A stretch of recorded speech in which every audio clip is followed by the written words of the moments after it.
All right, welcome back. Now, Governor Ben Ayade of Cross River State has finally broken his silence now on the continued detention of journalist and rights activist Agba Jalingo, who is facing treason charges now in that state. Jalingo, the publisher of Cross River Watch, was arrested in August last year over a report alleging that Ayade diverted 500 million naira belonging to the state. Actually. The governor, in an attempt to clear his name, accused Jalingo of blackmail, adding that the journalist's arrest and trial is in connection with Omoyole Showore's Revolution Now protest. Ayade also made some interesting revelations, like how he has offered and is still offering financial assistance to the journalist and working tirelessly to secure his release from Calabar prison, where he's been remanded. Jalingo's side has actually responded, I must say, debunking everything that the governor said, and of course, asking the governor, of course, to prove some of what he said. Now, don't forget, the governor was actually speaking after he went to pay President Buhari a visit, and after that visit, journalists decided to accost him, and that was when he opened up, or that was when he actually broke his silence on this issue. Let's just quickly take a listen to some of what the governor said. Agba Jalingo is the state chairman of Showore's party. You impugn my father's name, my character, my family name, for just a personal request that you have not met, out of many that I have met. Please, for once, put yourself in my shoes. All I simply did was to stay out of the issue. He is in court for treason. A state does not have power to try somebody for treason. It's not me. Agba Jalingo is not a journalist. Agba Jalingo is the chairman of a political party. And so once he started the campaign to overthrow the government of President Buhari, he ceased to be seen from the point of a journalist. Please ask Agba Jalingo, that Cross River Watch, the first person to give him money to set up the office is myself. The vehicle, the official vehicle, is myself. I don't want to list all of those. He knows that I have funded him and have supported him. But journalism stops when blackmail becomes part of your strategy. Today you need something. Ayade is a good man. You write all the good things. But if I was to take my phone and show you our WhatsApp communication, you would tell me I'm a man sent from God. All right, I still have Libros Oshoma all the way from Abuja with us on the program. Libros, you heard what the governor said. What's your take, very quickly? I expected that being a governor of a state and a leader, I expected the governor to be a little bit honorable. But he has also displayed, one of the qualities of Nigerian politicians, lack of honor, lack of truth. I had cause to speak with Agba Jalingo in Calabar, and the same governor that is saying he has nothing to do with the incarceration of Agba Jalingo was busy sending emissary. In fact, they did prepare an agreement that Agba Jalingo should sign in prison, that he will no longer criticize the governor. And he refused to sign. And that also, that once he signs that agreement, they will let him off the hook. And if he has to do with the Omoyole Showore's trial, why is it not the DSS that is trying Agba Jalingo? Why is it that is the police in and of course, the charge in court, initially the charge in court was that he was plotting to topple the Cross River State government. Cross River State government. All of a sudden now it is toppling Buhari's government in Calabar. I don't know when the headquarters of Nigeria or the and then the issue, because the governor actually alluded to the protest Jalingo took part in Lagos here. I mean, that protest took part in Lagos. Now, if you were to go by the law, he was supposed to have been tried in Lagos and not whisked away to Cross River State anyway.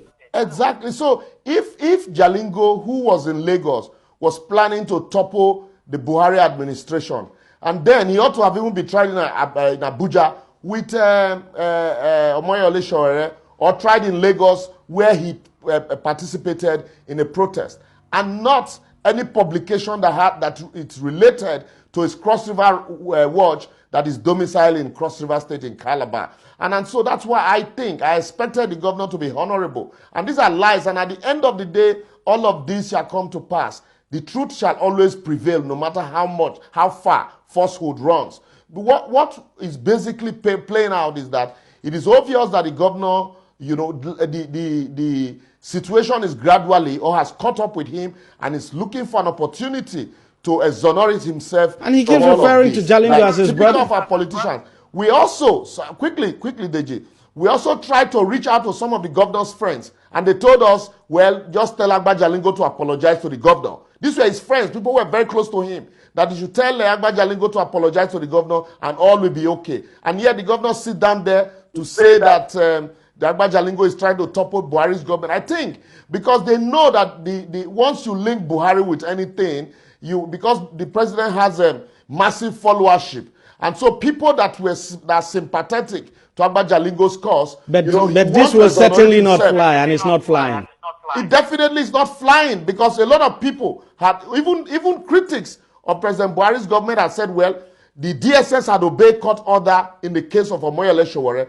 Why is it that the judge in Calabar and the state government in connivance with the police are also not wanting to do the right thing? Since September that Agba Jalingo has been charged, it is one story or the other. It's either the witnesses are not in court or the judge is not ready. They are not ready to proceed with the trial. And so even if the governor at some point or the other had assisted Agba Jalingo, that also showed that Agba Jalingo would not want to be blinded by mere assistance or friendship. That's why he came out and stood for the truth. And one thing that we want the governor to explain today is Agba Jalingo did allege to the fact that he mismanaged or took 500 million meant for microfinance bank. Initially, if you remember, Deji, the allegation was that there was a petition from a staff of microfinance bank the publication ridiculed them, that it libeled them. And one was wondering, why will police be investigating a matter of libel? And now, all of a sudden, it has to do with toppling with Buhari's government. And yet, the governor is stylishly avoiding the cross of the matter, which is the mismanagement of 500 million meant for microfinance bank that is not answering to. So for me, these lies will not fly in the face of Nigerians. If he likes, let him cook other ones. They still will fall flat on their face. And it's quite a shame that the governor would say some of the things he said there, especially when he ought to have known that people generally know what actually transpired. And it's quite unfair that, Jalingo has been kept in prison now for, I don't want to use correctional center now, that he's been kept in prison now for since August. And that's really quite unfair. But you see, Deji, the unfortunate part of it is that, like I said, these are supposed to be leaders. These are supposed to be people we should look up to. But who would come and lie from both sides of their mouths and then pretend to be leaders? People who would criticize others but would not want to be criticized. I told you what happened once. You remember also when Agba Jalingo also was praising this same governor to high heavens. Oh, that the governor has come with agricultural reformation and the rest. The super highway, but when the governor slipped, he also reported it that, look, this governor, you need to account for 500 million. When you did the right thing, we gave you thumbs up. And now that, money is missing, we need to also give you knocks. So in all of this, I salute the courage of Agba Jalingo, and I believe that time will come very soon. We shall all sing the song of victory with him. And the names of people like Ben Ayade will go down in history with ignominy. And anytime that name is mentioned anywhere in the world, people will remember him for the dictator that he is as a governor. And he can try to lie or cover truth no matter how much he tries. But Nigerians know the truth. Nigerians are aware. But I think the PDP, this party that are protesting everywhere now and going to embassies and calling on the demonstrating over Supreme Court judgment, the PDP should call him to order, because it was easy to criticize the government of Muhammadu Buhari for incarceration of Sowore, and we all shouted and we called the names of the president out, and now the DSS have done the right thing. But the PDP also should show in criticizing APC that they are better than APC by calling their governor to order to also do the right thing and wash his hands off the matter and let the proper thing be done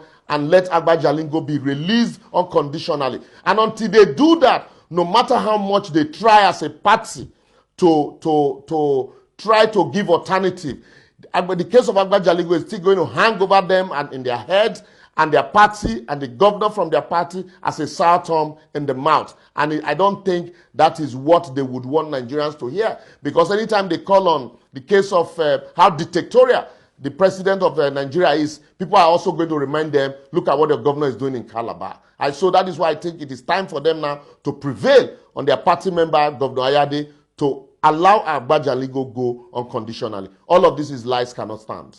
All right. Thank you very much, Liberal Oshoma, for joining us on the program.